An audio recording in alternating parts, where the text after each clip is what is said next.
Bonjour mes amis et bienvenue sur Electric by Franco.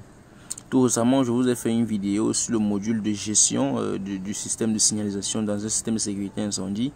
Aujourd'hui, je vais vous faire part d'un équipement qui permet donc de mettre un son, en même temps d'émettre un certain signal visuel. Ça veut dire qu'il flash en même temps, il émet un son. Donc comme vous pouvez voir, le câble que je vous présente là, c'est le câble qui vient du circuit de signalisation en fait. Le câble marron bleu, c'est lui qui vient du circuit de signalisation. Et là, c'est la partie sirène en fait du module. Vous pouvez voir là les connectiques, vous pouvez voir plusieurs borniers plus et plusieurs borniers moins. Je tiens à rappeler que tous les borniers, que ce soit plus et moins, sont court-circuités entre eux.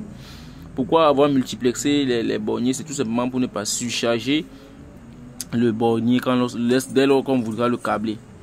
Donc ce que je fais ici, c'est que je vais sans plus tarder m'hasarder à vous présenter un peu le câblage.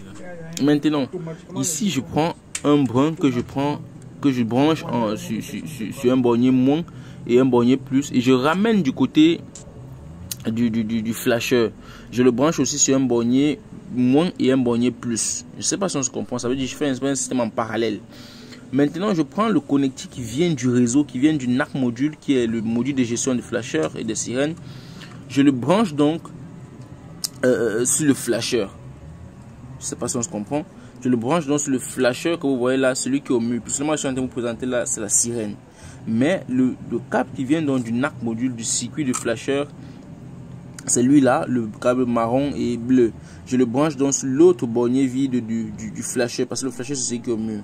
Une fois que cela est fait, je prends la résistance que vous voyez là. Ça c'est une résistance de fin de ligne, résistance end of line. Maintenant, cette résistance permet tout simplement de suivre la trace du circuit de flasher, parce que un circuit de flasher n'a pas qu'un seul flasher, c'est plusieurs flashers montés en parallèle.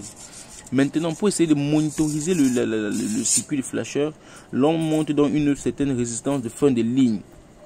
Maintenant, le module de gestion de ces flashers-ci se permet donc de mesurer en permanence cette valeur-là. Dès lors qu'il ne trouve pas la valeur de la résistance, il sous-entend qu'il y a un défaut sur la ligne. Ok, là vous voyez le travail, il est déjà fait, il est monté et puis bâclé. Ce que je vais faire, c'est que d'ici quelques instants, je vais essayer de simuler pour que vous voyez, n'est-ce pas, comme ça, comment celui-ci fonctionne.